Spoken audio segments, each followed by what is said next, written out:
Бид 5 толгойн ордыг бүхэлд нь 100% ард түмэндээ өгнө. Энэ бол Монголын ард түмний дундын өмч болохоос биш, язарч ялзартлан баяжсан цөөн тооны хэдхэн олигархийн өмч, эрдэс баялагын дуусаж дундаршгүй, ёроолгүй хүүдий биш юм.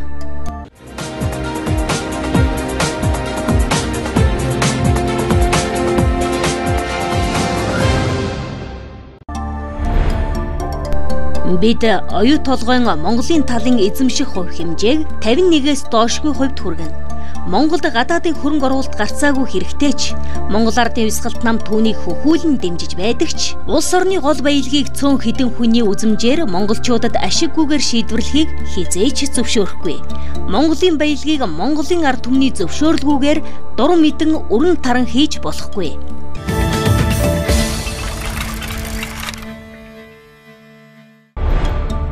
Бид орон нутгийн ач холбогдолтой уурхайнуудыг тухайн нутгийн ард иргэдийн мэдэлд өгдөг болгох бодлогыг тэдэнтэйгээ хамтран боловсруулж хэрэгжүүлнэ. Ингэснээр тухайн нутгийн байгаль орчныг хамгаалах, иргэдийнх нь орлогыг нэмэгдүүлэх, амжиргааг сайжруулахад дөрвтэй өөрчлөлт гарна.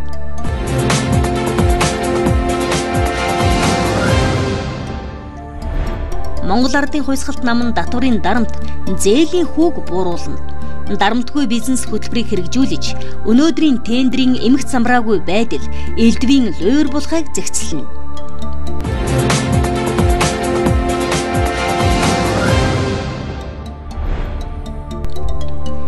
Сүүлийн хэдхэн жилийн дотор урагшгүй удирдагчдын харлаган бодлогын үр дүнд шинээр үүссэн 9 тэрбум ам доллартай тэнцвүүц их хэмжээний өрийг энэ нь Монгол улсын үлгийтэй ялхсаас өтөл буурлах хүртэлх нэг хүн бүрийг 5 сая төгрөгийн үр дунгасан гэсэн үг. Цайруулах ажлыг эренб дараатай хийж хэрэгжүүлэн өртөө Монголыг өргүй Монгол болгоно. Өнөөдөр хөдөө орон нутагт ажиллаж амьдарч байгаа ажиж хичээнгүй ард түмний маань ихэнх нь мал, салин, дэтгэврээрээ барьцаалсан өртөө болжээ. Монголчууд өртөө хүн өөдөлдгүй, өргүй бол баян гэж хэлдэг. Монгол ардын хувьсгалт нам ард түмнийг мал, салин, дэтгэврээрээ барьцаалсан өрийн сүлжээний хүн дарамтаас ангижруулна. Бид өргүй Монгол хүн хөтөлбөрийг хэрэгжүүлнэ. Зөвлөлт холбоот улсад төлөх ёстой байсан 11 тэрбум ам доллартай тэнцвэрийг тэглүүлж чадсан дуршлаг Монгол ардын хувьсгалт намд бий. Бидний хуримтлуулсан дуршлаг бол бидний амлалтын баталгаа мөн.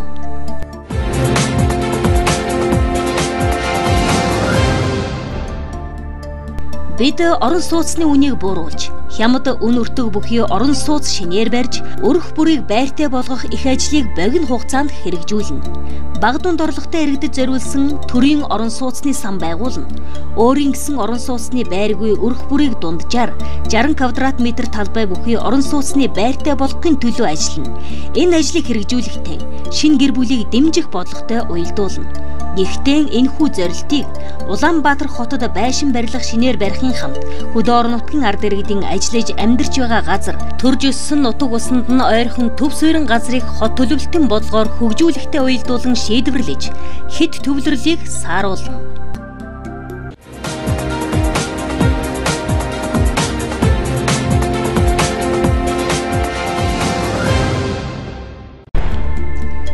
Айл өрх бүрээс дор хаяхад хөдөлмөрийн чадвартай нэг иргэнийг ажилтай, орлоготой болгох замаар ядуурл ажилгүйдлийг эрс бууруулна. Хүн ам зүйн ухаалаг уян хатан бодлого явуулж, гэр бүл, ялангуяа залуу гэр бүлийг дэмжих үндэсний хөтөлбөрийг боловсруулан хэрэгжүүлнэ.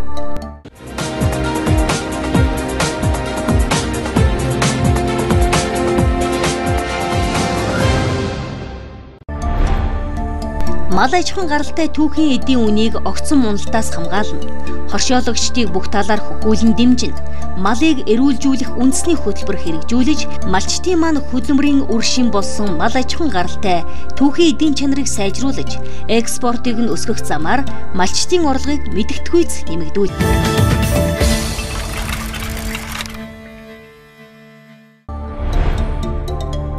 Монгол ардын хувьсгалт нам шударга ёс эвсэл мянганы төмөр замын бүтээн байгуулалтын их ажлыг санаачилж, ховд доромтыг холбосон мянганы төмөр замын ажлыг эхлүүлэхийг эрх баригчдад санал болгож шаардна.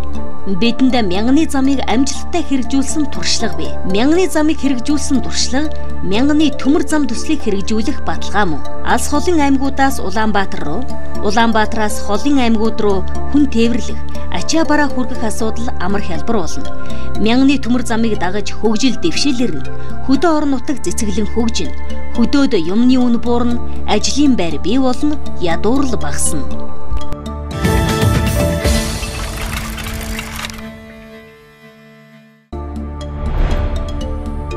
Нэгэн цагт Азийн цээжин дэх цагаан дагин хэмээн нэрлэгдэж байсан улсын нийслэл Улаанбаатар хот маань газрын аймагчдын гайтай бодлого, хариуцлагагүй үйлдэлийн үр дүнд хэд төвлөрлийн дааж давшгүй ачаанд дарагдан сөгдөж, утаа дортогтон хучигдаж, танигдахын аргагүй ботлон өнг зүсэн алдсан өнөөгийн эмгэлт байдлыг цасч арилгана.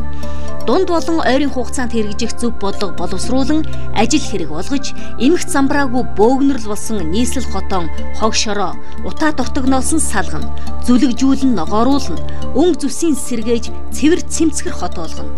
Хамгийн гол нь айл өрхөн аж төрөх орон сууцтай, хөдөлмөрийн чадвартай иргэдэн ажиллах ажлын байр, тогтмол орлоготой, бага балчир хүүхэд нь явах цэцэрлэгтэй, залуусан сурах сургуультай, хүн амн шаардлагатай бол үзүүлж эмчлүүлэх эмнэлэгтэй, ахмадууд нь ачлуулж совилуулах совилалтай байх нөхцөлийг бүрдүүлнэ.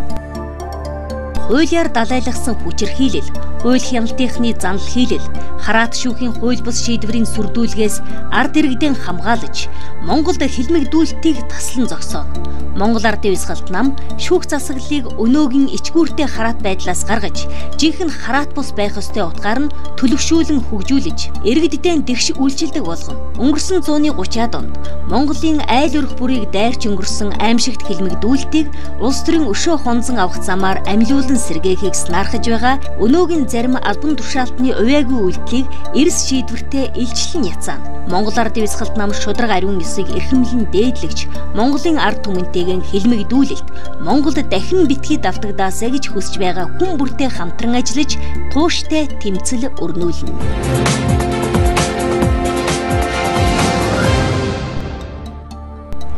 Хамгийн гол нь Монголд шударга ёсыг тогтооно. Монгол улс Монголын ард түмний үндсэн эрх ашигаас урагчтай, урвсан улс төрийн нам хүчинтэй хариуцлага тооцдог тогтолцоог бий болгоно. Эх орныхон газар шороо, эрдэс баялгаан ард түмнээсээ гар татан хармалдаг мөртлөө өөрсдөө ханаж цадхаа мэдгүй сувдаглан залгилдаг, гадныханд бүхүүлзэж, найр тавин дасчин бэлгэлдэг улс төр бизнесийн олигарх бүлэглэлийн луйр булгайг газар ахуулалгүй таслан зогсооно.